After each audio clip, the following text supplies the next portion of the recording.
participants do we have? I don't know. Okay. I don't know how to tell. Yeah, I have it somewhere. Okay, I believe that we are ready to begin. Okay, so I'm just going to say right now, I'm kind of nervous. I've never done this before, so you guys will all bear with me. All right. Okay, a little humor. So I want to really thank everybody for joining our program tonight. This program is part of SBH's continuing response to the COVID-19 crisis as we continue serving the needs of our community and addressing the concerns of all of our families. First thing I'd like to do is express my thanks to Rochelle Manser and Rena Asher for their work in facilitating this program. We really couldn't have done this without you guys. This program is brought to you as a collaboration between SEARCH, the advocacy program, and MHR, Mental Health Referral. MHR is, aside from being able to connect you to mental health providers, with your insurance and whatever you need, MHR also conducts various programs related to mental health. The SEARCH program assists and advocates for our community's children to get access to services provided by the New York City Department of Ed. We also help parents determine the best ways to encourage their children's success in school. I'd also like to take just a minute to inform all of you listeners tonight about a new initiative of SBH and Catapult, a leading provider of educational services. If your child is Title I eligible, you may be able to access this fabulous program, which includes individual virtual counseling for parents dealing with school-based issues with their children, and this is free of charge. It doesn't involve insurance or copays or anything. If you are interested and you'd like more information, please email me at miriam@sbhonline.org, miriam@sbhonline.org. You can also call my office at 718-787-1100, extension 304. I'm not physically in my office, but I'm absolutely answering voicemails, and I will get back to you. The number again is 718-787-1100, extension 304. You can also check our website for those numbers. We are currently living through unprecedented times. We've lost our routines. We've lost our ability to socialize. The simple things like working, shopping, everything that makes life normal. Many of us have also experienced personal loss. As parents, we are all facing challenges during this difficult time, especially with our kids being home from school.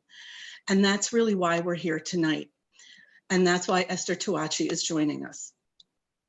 I'd like to take a moment to talk about our presenter, who really needs no introduction. Esther Tawachi is a well-known and beloved teacher in our community. She is the go-to person for common sense help, expert and loving guidance. She is a fountain of wise experience that she shares about raising healthy, confident, and capable kids. For so many of us, being a successful parent comes directly from what we've learned from her. We are so fortunate that she is joining us tonight to help us navigate these crazy days where we are homeschooling our kids, providing 3 meals a day, managing spouses, jobs, and every other thing that happens, all while on lockdown. We will have some time afterward for questions and answers, so please feel free to type in your questions. We will do our best to address them. So without further ado, I present Esther Tawachi. Thank you, Miriam. I just want to thank Miriam, Bracha, Jeff, Rini, and everybody else who spent many hours putting this fabulous program together. May Hashem help us and guide us to, really know how to navigate these difficult days, and Be'ezrat Hashem, we will be successful. I just want to begin with a fervent prayer for our great rabbis, our dearest relatives, friends, and all community members. We wish them a great refu'ah shalema, a yeshu'ah, a special hatzalah to each and every one, and we await the moment that they come home from the hospitals. We hope to all rejoice together, Be'ezrat Hashem, with the coming of Mashiach. Today's day and age, I should say, today, it's amazing. 2 months ago, nobody would have believed that we're doing what we're doing today. Every mother usually juggles a lot of balls, but today we're juggling in an enormous amounts of balls. We're wearing many, many hats. For instance, we have to be a wife all day, all night. We have to be on all day and all night. We are homeschooling, something unprecedented. For the last century, the state has taken over, dealing with education, dealing with daycare, and now it's falling all on the mother. So the mother has become mommy/mora for a large part of the day. A mommy has also become the now new housekeeper of the day. Many of us find ourselves without any domestic help, and the work and the load has become tremendous for one mother to bear and to carry all day. Not only that, many of us have teens at home, teens who are feeling extremely choked, they're feeling extremely moody, anxious, nervous, bored, uncooperative. It's very hard to deal with all of the above plus the teens. So we're really juggling a lot. I just want to, maybe navigate a little bit and go through a couple of ideas that will help us, that will empower us every day. If we do the following, it will empower us and we'll be able to find the inner strength, which we really do have within ourselves, in order to go and face the challenges. And we're going to call them the manageable challenges of every day today. Why do I say manageable challenges? Because Hakadosh Baruch Hu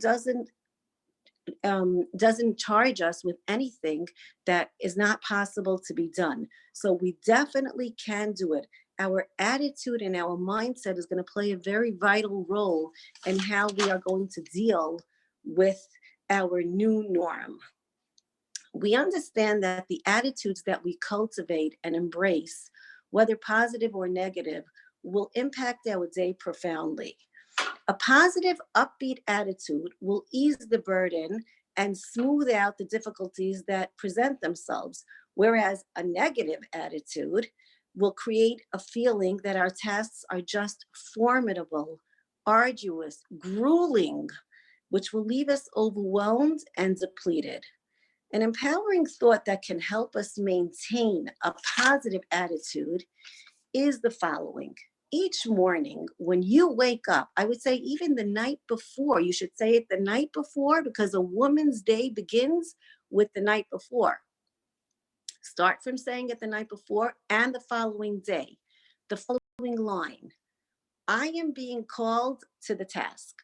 Hashem believes in me. I have the power to succeed and thrive during these opportunistic days. Girls, these are opportunistic days. We have opportunities in our hands. We can accomplish a tremendous amount. We all know that when the days are regular, okay, you have potential to accomplish a certain amount.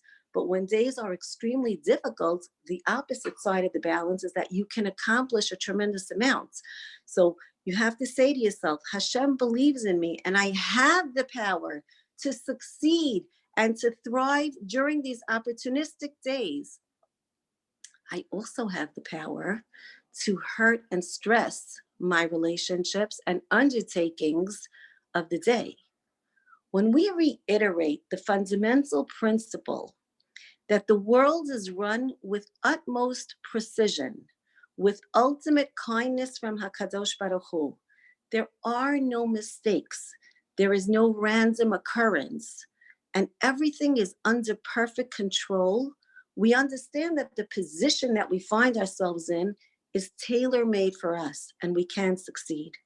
Person should say every morning after you say Moda Ani, you should say the first fundamental Ani Ma'amin, which is Ani Ma'amin Shehakadosh Baruch Hu Matzui Umashkiach, which means that I believe that Hakadosh Baruch Hu is present, is found, and he is supervising.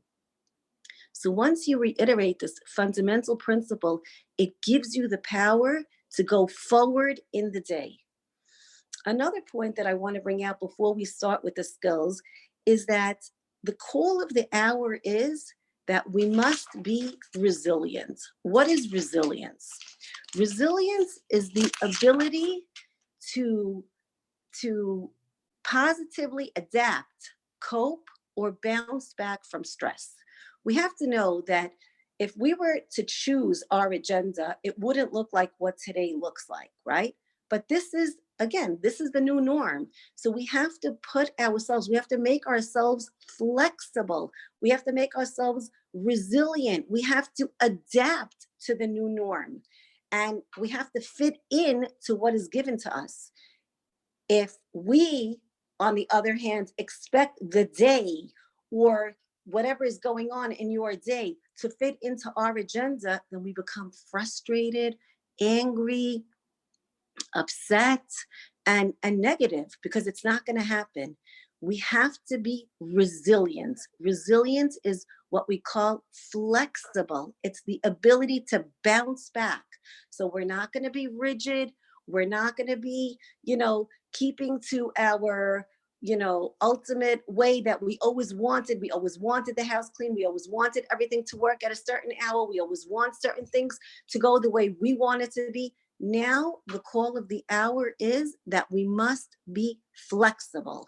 We have to be resilient, and we have to adapt ourselves to what is going on. A mother that is able to become resilient and to adapt performs much, much better than a mother who stays stuck in her old routine. It's not possible to remain stuck in your old routine and still be able to be positive and go forward. So having said those two principles, we can now begin with, we're going to tackle tonight's topic is going to center around three of the main topics, which I've said.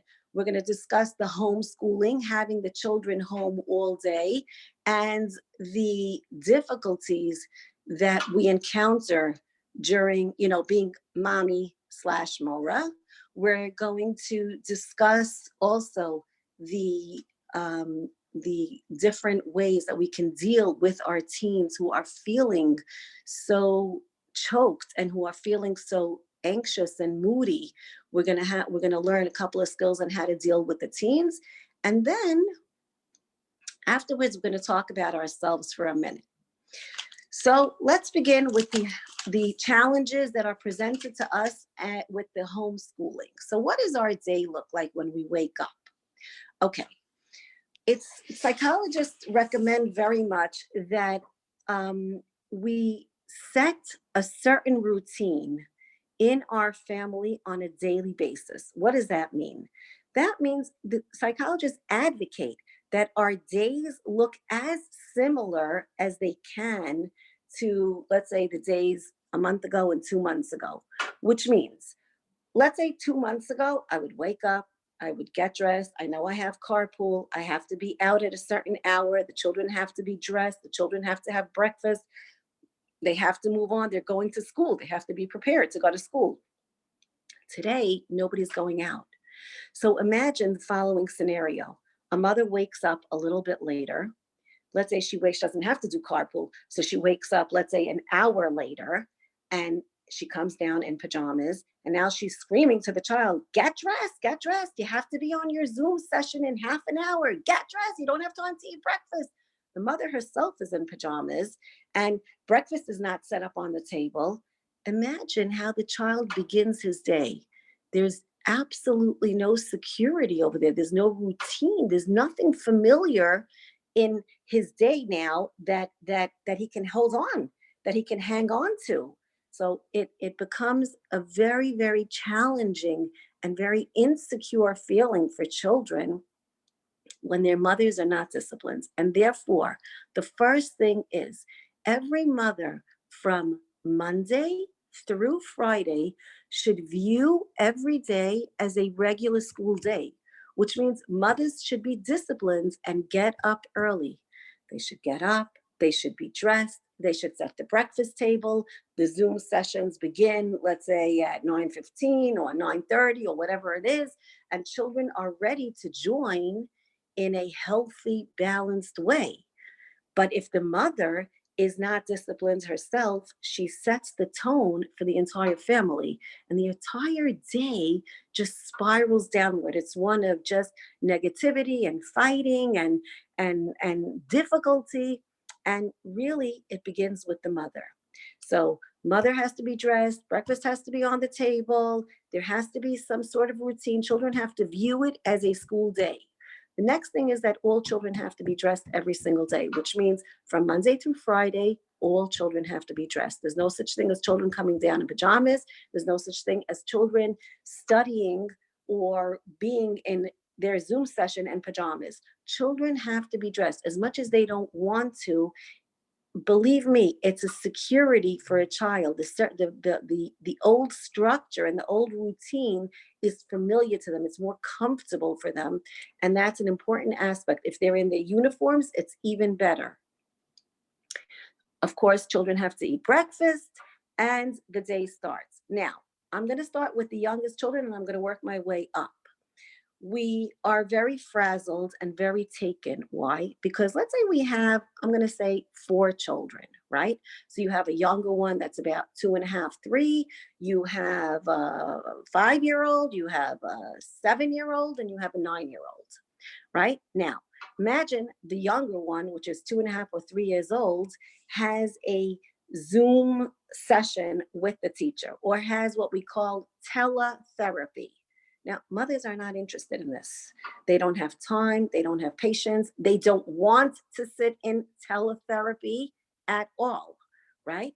But they know that they have to do it now. So they sit down and they sit with their children. And lo and behold, within a few minutes, children are jumping up and down, jumping up and down. They're looking the other way. They're not paying attention.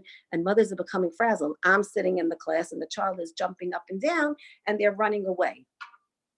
So that leaves us with a frazzled mother that is, let's say, screaming at a child, probably chipping away at the self-esteem, like this is not for mommy, this is for you, you're not paying attention, and so on. So I just want to say, if a child is under 4 and is having a hard time focusing on, let's say, in the Zoom session or on the teleconference, maybe it's a phone session, you have to know that this is not the norm of the way children learn. This is not the norm of the way children go about their school day. They're not used to this. As it is, within the classroom setting, they have a mora, they have 1 assistant, they have 2 assistants, they may even have 3 assistants. And they're constantly being, propelled and forced to look in a certain direction. There's somebody on top of them. There is a lot of sensory integration. There are centers where children are hands-on. It's very remote for them to be on the telephone. We don't expect 3.5-year-olds to do well on a phone session. So I would recommend, if your child is not doing as well, then just close one eye. Do the first 15, 20 minutes. If that goes successfully and the child starts jumping up and down, then just say, okay, maybe it's enough for today, put it away. Tomorrow you'll get back to it. Hopefully tomorrow will be another day. It's not worth your relationship with the child.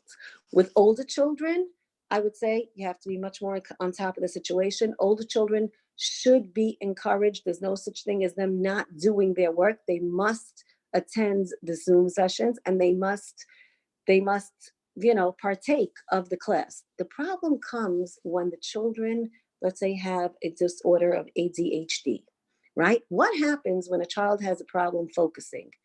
As it is, children in class who have ADHD cannot focus. So how do you expect them to focus on the phone? So here again, girls, this is a global pandemic, which means that this is a global problem across the world. This is something that everybody is facing. This is not only us, it's not only my child, everybody's facing this.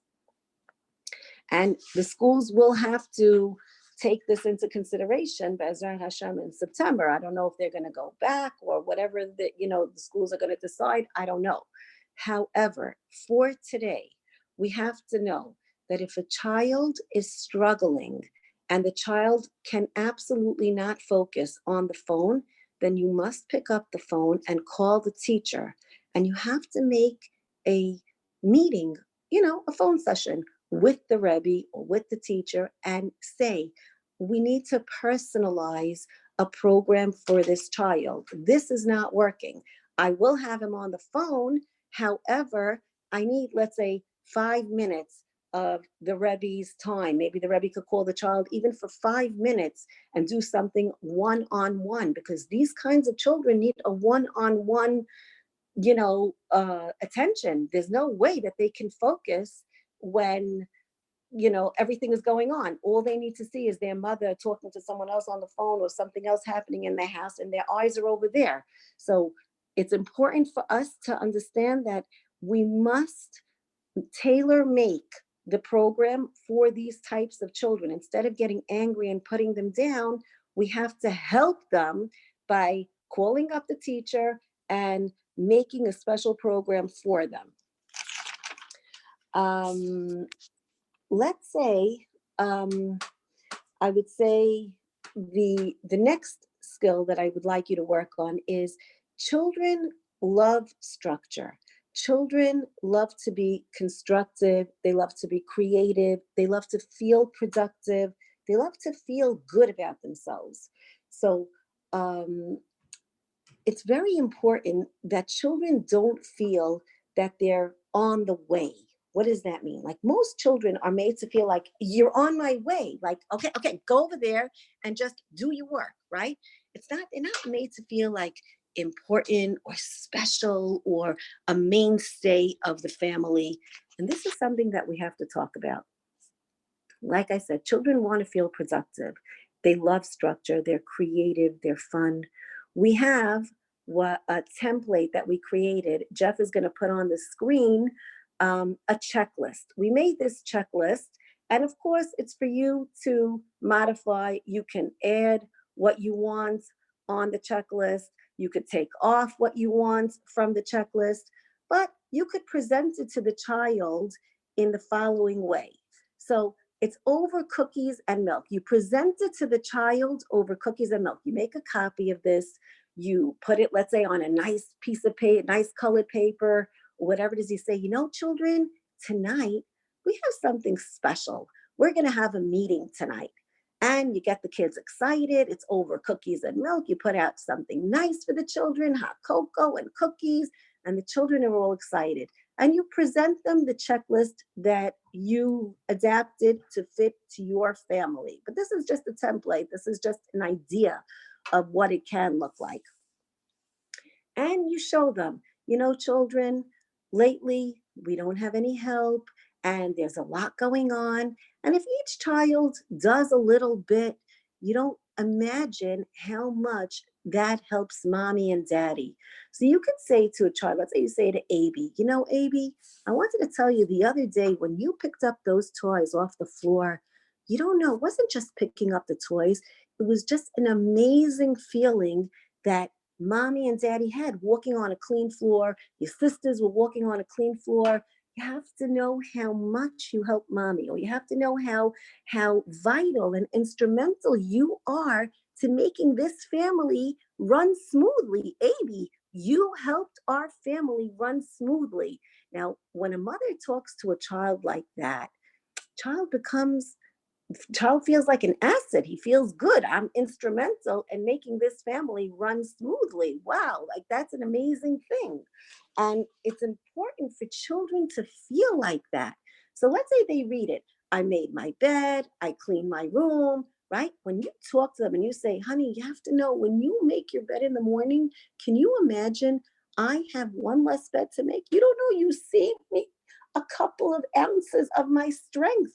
Sarah, you don't know how that empowers mommy. Whoever can make their bed, wow, it helps mommy so much. Let's say you can even clean your room. Wow, can you imagine? Mommy has that much less to do. You don't understand that you make mommy function in a healthier way. It just takes the load off of mommy. That's an amazing, amazing thing that you do. Now mommy has more time to cook dinner, to read you stories, to play with you, whatever it is. Children feel very valuable. You can present them the checklist. I would aim for, let's say even 2/3. If they can fill out 2/3, 3/4 on a daily basis, that's phenomenal. And you should reward them amply at the end. Let's say at the end of the week, you can say, anybody that has, let's say, half of it filled, anybody that has half of it filled will get, let's say, an ice cream at the end of the week. Anybody that has 2/3 of it filled ends up staying up maybe a half hour on Saturday night with mommy and daddy. You can reward them in ways where you can even give them more attention. But this way, I feel children have a focus. They have something, a structure. They're able to focus on what their day should look like. And that's a very secure feeling for children. Not only that, when they see at the end of the day that they've checked off some of these, like let's say, I helped with a smile, or I did a special kindness for someone, you know how important they feel? You know how good they feel? That's an incredible, incredible feeling for a child. That's what raises self-esteem. And I feel, let's say I said thank you to a family member. Wow. I mean, they feel like $1,000,000. So this is a great way to give children a focus in, their daily, in their new norm, which can help them ground themselves, anchor themselves, and help them feel much better about themselves. Um, Moving on to older children. Older children are, I would say, a different population, right? They're an entity onto themselves. Now, for nowadays, teens, I would say preteens and teens begin from about 11, 12, 13, certainly. I mean, by 12 years old, a girl is already considered a teenager. And by, I would say, 12, 13, even for a boy is considered a teenager. I just want to give a little bit of word on teens, okay? Just teens in a nutshell. During the teenage years, the young adolescents face a huge number of challenges.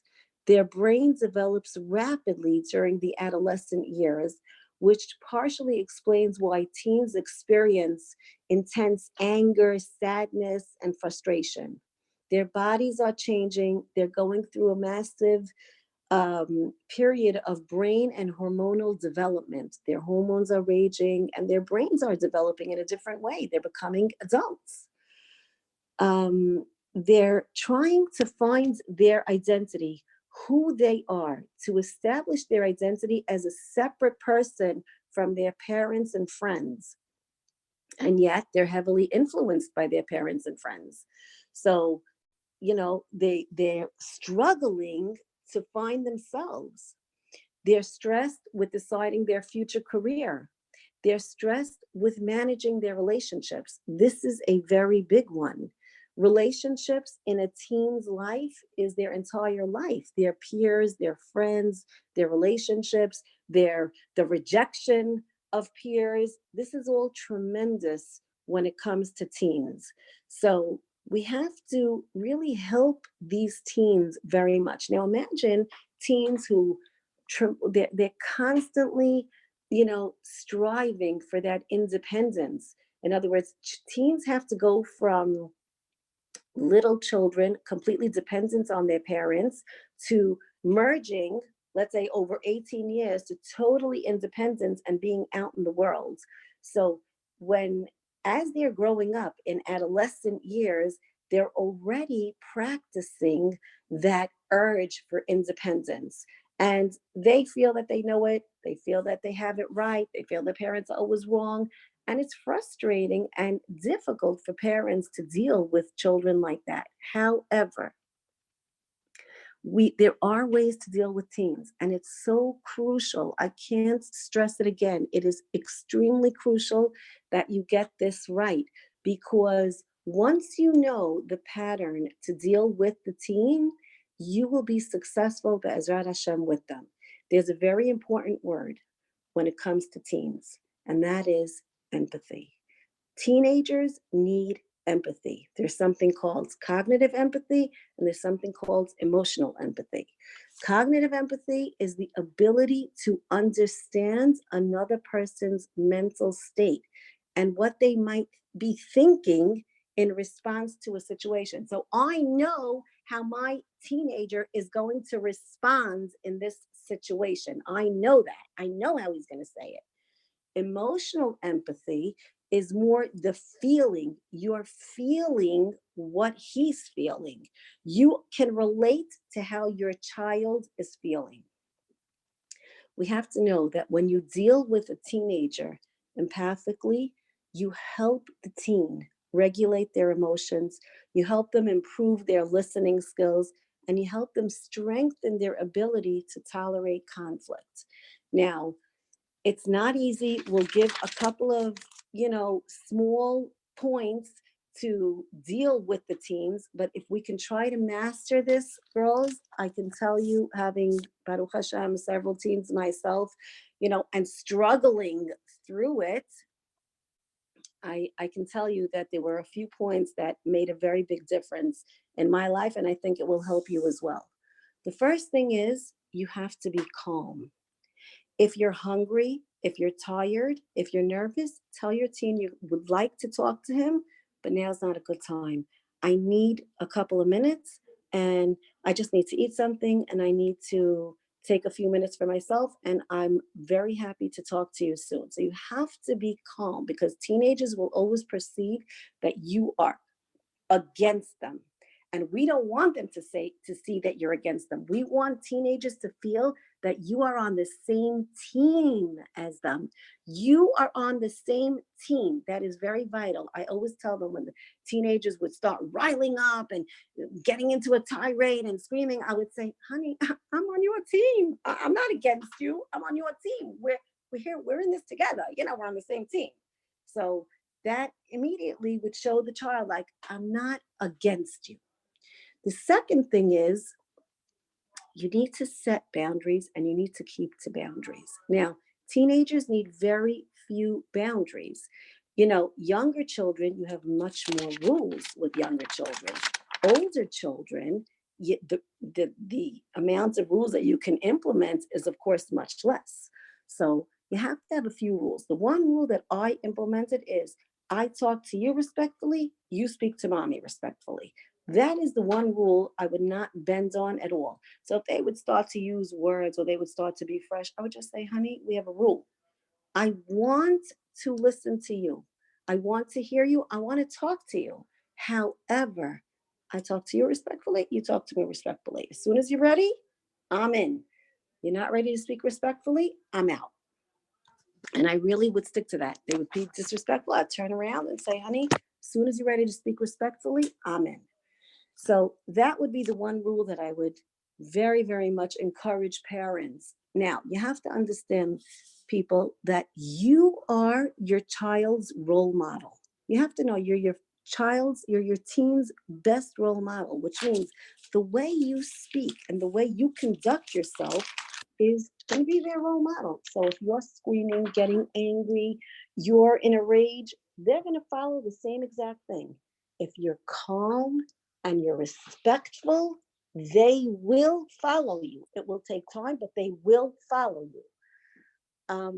Another point, teenagers need to talk. They need to discuss what bothers them and what doesn't bother them and how they can become better and how, let's say their relationships or so on. And if they don't talk, that's even worse. You want to encourage them to talk. So what we have to understand is that instead of trying to solve their problems, which is often what parents do, we need to help them problem solve. And therefore, you need to listen to the teenager. You need to listen. It's very crucial that you listen to what they have to say.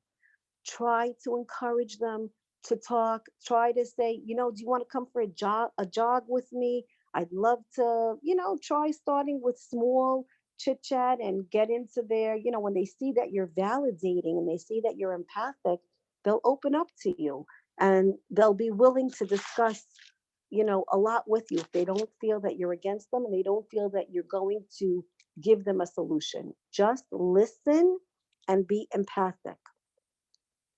The next thing is, it's very important to give them like a quick hug or a quick kiss for a minute, just like a quick hug, right? A quick hug is, just to like put your arm around them and say, "Oh, I love you." Or, "Is there anything special that you want for dinner? I have a couple of extra minutes tonight. I'm so happy to make it for you." That creates a relationship with the teen. So, having said that, we can, ease their pain. There is no dating now, or the dating is different than it used to be. Teens are feeling very choked in the house. They're feeling very choked with all their siblings around, with their parents around. I very much recommend that you give them chores, you give them jobs. In other words, if they're driving, send them out to pick up the order instead of having the order delivered. Send them out.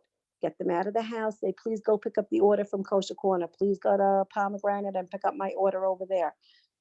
Make them be productive, make them do, send them with a dinner to your elderly grandma's house and have them deliver it at the door. They can be useful like that, which will help them very much. They need to be useful and they need to be productive as well.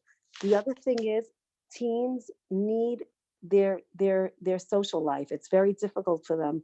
So maybe we could try to arrange keeping to the guidelines of social distancing. You want to go to your friends, no problem. Go to your friends, keep the social distancing and stay 6 feet away. And I guess you could spend a little bit of time. Maybe she's on one side and you're on the other side. If that works for them, you can let them go. They do need to be out a little. They cannot be in the house all day. As far as the dating is concerned, you need to be super empathic and really listen to them, because it is a difficult, very difficult challenge for them.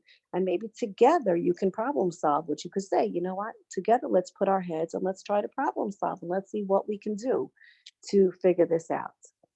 Now, imagine, all that I've just spoken goes on a daily basis, from the younger children to the middle-aged children to the teens, right? I want to put in uh, let's say a certain metaphor. Let's say I want to imagine myself putting myself in a car and driving this very arduous, trek uphill, up the mountains. I'm taking my car and I'm going up the mountain, and it's a really, really arduous trek. Now, my gas tank is on very, very low. It's very minimal. There's maybe less than a quarter of a tank of gas, and I'm going uphill, uphill, uphill. And I'm seeing that gas tank deplete, and I'm watching it in fear. And I know what's going to happen. After a certain amount, I could be like almost up the mountain, and that gas tank is depleted. My car is going to stop, it's going to break down. You have to know, a car does not go without gas. What we are facing, one of the most difficult challenges that we are facing on a daily basis, is the fact that we are not refilling, refreshing, recharging our own tanks. And that's one of the most difficult parts of this whole COVID 19. Why? Because mothers are called to the task 24/7. But usually, a mother has her way of filling her tank. In other words, she'll get up in the morning, she'll put on some makeup, she'll run out for a coffee, she'll run get a fresh squeezed juice. Maybe she'll go to a class with a friend, she'll go to a manicure, she'll go to her gym, she'll meet a friend for lunch, she'll go out for dinner with another couple. However, each couple and each woman fills their tank, there are certain things that they do in order to fill their tank. But what happens if you give and you give and you give, and there is nothing to fill your tank with? There are no manicures, there is no gym, there is no going out with a friend, you're not going to a restaurant, you're not going to a class, you're not even going out. So what happens, right? How does a mother recharge herself? So Imagine that car, right? What happens after a certain amount of time? It goes uphill, uphill, uphill, takes tremendous amounts of energy, tremendous amounts of gas. That's it. It burns out very quickly. And this is what we're facing, is that mothers are completely burnt out. So our message is, ladies, is that every woman has to use their chachmat nashim. You have to fill your tank. You have to refill yourself. You have to recharge yourself. You have to replenish in a way that is necessary. It's not a luxury. It's necessary. It's gasoline in order for me to be able to give to my husband and my children. If I don't have my tank full, then how can I possibly fill your tank? If my tank is completely empty, can I give you from some of my tank? I can't. I don't have anything to give you. So this is very crucial for us. And I want every woman to think about it. What could be some ideas that we can, fill our tank with? So the truth is, creative people always find what to fill their tanks with, whether it's a certain class. Personally, I know from my own kids and I know I have one daughter, she's up to her head, when her husband finishes his work or whatever, and he comes up, she's like, I'm out. She runs, she takes a coat, runs for a jog, runs outside for half an hour, just to be by herself, just not to have somebody nagging, screaming, I'm hungry, I'm tired, I'm thirsty, do my homework, whatever it is, just to go out for herself and to just breathe a little bit of fresh air. Exercise is extremely important. You can go with a friend, keeping social distancing. I see on Ocean Parkway tons of people, you walk on two opposite sides, but you're going with a friend and you're recharging. And it's not a luxury. Again, it's a necessity. Not only that, let's give a couple of other ideas. You can get into your car, get dressed, get into your car, go pick up a coffee, sit down, and let's say there's a class at that hour. Sit in your car, drink your coffee, listen to the class, relax. That's your place. It's your domain. It's your hour. This is my hour. This is what I choose to. I want to be calm and by myself for a minute, and I want to just relax and watch a class without three kids hanging on my head. So you can do that. You can make a date to go out with a friend. And again, keeping social distancing, standing far apart, drop by a friend's house, stand outside. She's on one side, you're on the other side. But you talk to somebody, you dress, you go, you talk to somebody, you fill your tank, you come back, you're not as nervous. You're not as frazzled as you would be if your tank was empty. So every woman has to, focus on themselves for a little bit. I would say, a little bit of time a day. I have to have mommy time. I have to have my time where I am, focusing just on myself, and usually cannot be in the house because there's too much going on. So usually you have to get out, go do an errand, go do whatever it is that you need, and do something for yourself so that you come back with your tank full. So this basically is, the idea of how the day should run. Again, it's not, we all understand it's just dealing with a new norm. And again, we're going to have to be extremely flexible, and we're going to have to be extremely resilient to really succeed in these days, but it is possible. And I just want to wish everybody with, a beracha that Hashem should help you succeed in these days and should help you find the opportunities that you have in these days, and really take these opportunities and turn them into a diamond and be successful in all, and Be'ezrat Hashem, you'll be successful in all that you do. We do want to open up the floor to questions. Miriam is going to be reading out some of the questions, so I'm ready to hear and hopefully answer your questions. Okay. Thank you. Yeah, so I'm actually watching to see if someone has a question. If you have questions, you can type them in. And I'm just going to tell you, Esther, we're getting a lot of very positive, happy people that have enjoyed this a lot. People are also posting their emails in order to get the download. Okay, hold on.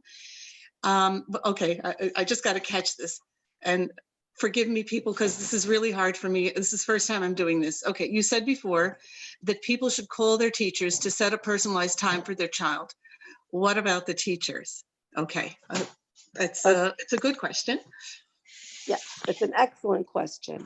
And the truth is, the teachers, I do believe that a teacher that truly understands a child and truly sees the child in class on a daily basis knows that the child is not going to be able to focus. So I do believe that they're going to be willing to give you a couple of minutes. Of course, we're not asking for a half hour. We're asking, let's say there are 4 boys in the class that have this. And you say, Rebbe, I feel terrible. I don't want to burden you. Of course, you come in, in a very humble way, and are very thankful to them for all that they do. I feel my child is not gaining. Is there anything, you don't tell him what to do. You ask with a question. You always, when you're asking an authority, you ask with a question. Is there any possibility that there could be one-on-one time with him? Do you have a better idea? How can we help the child? How can we deal with the child, in a way that he's going to benefit? And I do believe that the Rebbe is going to be positive and will answer. Okay, thank you. I have another interesting question. I have a couple of really good ones. Thank you, everyone. But this one, I might really, it might speak to a lot of families. Mom is saying it's hard to find structure for my 3-year-old with so many other children. So she's juggling children of different ages. The older children are obviously in school on Zoom, but the 3-year-old needs structure. How would you address that? Okay, so that's an excellent question. And this question has been asked many times. I very much recommend that the mother goes to Amazing Savings and buys a couple of workbooks. Amazing Savings has these great workbooks for children, whether it's copying letters or numbers or connected dots or whatever it is. Young children, 3-year-olds, want to feel important like their older siblings. They don't want to just be hanging around doing nothing. They want to feel important, and they want to feel part of the system. So if you go and pick up and you say, oh, I have a workbook for David. David, this is your workbook. And when Frances is doing her work, David, you're going to be doing your work opposite her. You sit David down, you give him the workbook. He is going to be beaming. He's going to be so happy. He's going to take that book. You teach them to copy or to connect the numbers or the dots. And he's going to be thrilled with that. And I think that, all children really need that in order to feel good about themselves. Okay, thank you. I actually got a note, not over here. I don't know how to manage certain things like raising hands, but I did get a question privately, and it's not about parenting, but it really is very much about what you spoke to about, filling your tank. How about some tips? This mom would like some tips about Shalom Bait when there's a husband home all day. And, for a lot of us, we're managing the children. Husbands are not really managing the children often because they're at work. This mom says, how about a Shalom Bait tip for a husband who's home all day? And I think a lot of people would like to hear that addressed. Okay, I love that question. And I think it's very pertinent. I'm going to even add to that question. How about a husband who's home all day? How about an unhappy husband who's home all day? It could be the economic situation, the financial situation is stressed. Maybe there is no work or so. And that's an extremely challenging situation for a man to be in. Men are not used to being home and certainly not used to the hubbub of all the going-ons in the house on a daily basis. And B, they're struggling with their own difficulties. So the first thing I'm going to tell you, and I really, really feel very, very much that this is like the number one, there must be respect between husband and wife in front of children. even if you don't agree, which means that if a husband, let's say, screamed to one of the children, pick up your shoes off the floor, and you are jolted by that, and you are very upset. He shouldn't have screamed like that to the child. Even though you don't agree, you're much better off saying, oh, sweetheart, daddy doesn't like to see shoes on the floor, honey. That's important. Mommy and daddy, yeah, we like a clean floor. Please pick up your shoes off the floor. It's very crucial that you do not go against the husband, or at worst, just walk out of the room. Don't say anything. If you can't say anything, just walk out of the room.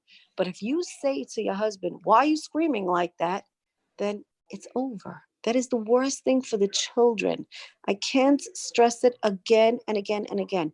You must be cognizant of this aspect. You may not disagree with your husband in front of the children. You have to, at least, like I said, you should agree, even if you don't agree. And later on in the bedroom, you can discuss it, or at best, just walk out of the room. But please don't disagree. So that's the first tip. The second tip is, it says in the Chazal teach us that one quarrel is doche mea parnasot, which means one argument is very, very, it pushes away 100 parnasot, which means you could lose a lot of money with arguing.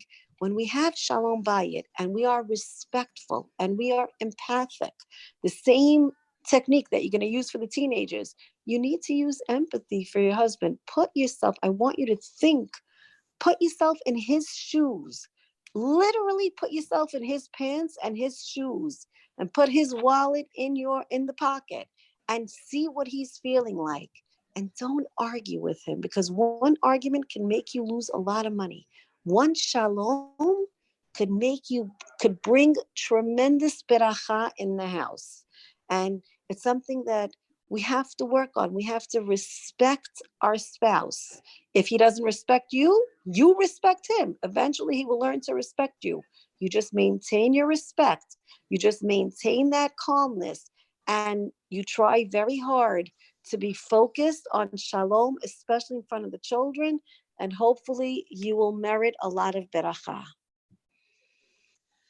Okay.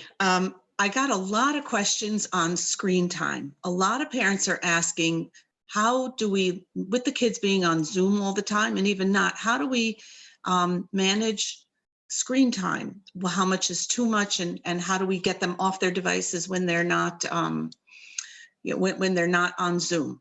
Okay, so the idea of screen time during the week really should follow the same protocol that you had a month ago and 2 months ago, which means school days are school days, and it really shouldn't be much different.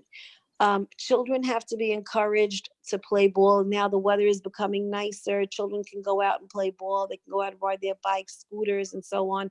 So whatever your policy was for, let's say, before the COVID-19, it should be the same. Some mothers did not allow screens during the week. Other mothers allowed a half hour. Again, what works for one doesn't really work for another. But I can tell you that over an hour on a screen a night is definitely very, very much. It's not healthy for the child. It's not discipline for the child. And we have to discourage that a lot. Now, you should not fight with the child. You should validate. Remember 9:30. Sorry, I muted. Sorry. Bella. I just unmuted all. Okay. Well, Reality. No. I had a meeting. Unmute. I apologize. No problem. Okay. So what happens is that. Yeah, no, I'm totally not. Okay, go ahead. I apologize. Keep going. So I lost. Yeah, Thank no, you, Miriam, for everything. No problem. So what we recommend is mothers validate. I know. I wish I could, but honey, you know what? You're going to be disciplined, and mommy's going to be disciplined, and we're all going to be disciplined. And the truth is, it's not healthy for our brains. It's just like I want to eat 3 pints of ice cream, but I know that it's not good for my stomach, so I'm not going to do that. Watching too much screen or having too much screen time is just not good for our heads. So we're not going to do it. So the rule is like, yeah, maybe like half an hour, 35 minutes, whatever it is that you want. But, you know, each one accordingly. Some of you feel that during the week it's school nights and it will not be for any, you know, there will be no screen time. No problem. It, you know, you have to be beseichel. You know, if your child is very attached to it and you want to give him 40 minutes, 45 minutes, fine. An hour, fine. More than that is excessive. Right. Okay. Are we, Esther, are we finished? I think we had to finish about this time. Okay, I It's think we 5-2. did. Yes, This was the time. this was the time. And I want to Okay. thank you so much, Miriam, for this opportunity. I thank you for sharing this knowledge, and I hope it will be beneficial to everybody. Okay. Yes. Thank you, Esther, so much. And thank you all for participating. I'm sorry we had a lot of questions. We couldn't get to them. I just want to tell you, Esther, most of the comments I got on the side were, thank you so much, Esther, for being here, for telling us all this stuff. There were a lot of questions. I hope at a certain point we'll be able to address a lot of those. But thank you, Chazaku Baruch. Thank you so much for giving us your time tonight and helping us through all of this. Good. Thank you. Thank you, Miriam. Thank you. Okay, All thank the you. best to everyone. Okay, take care. Now, if anybody else needs anything from SBH, please feel free to call us at 718-787-1100. My extension is 304 for any school-related items. Have a good night, everyone. Thank you.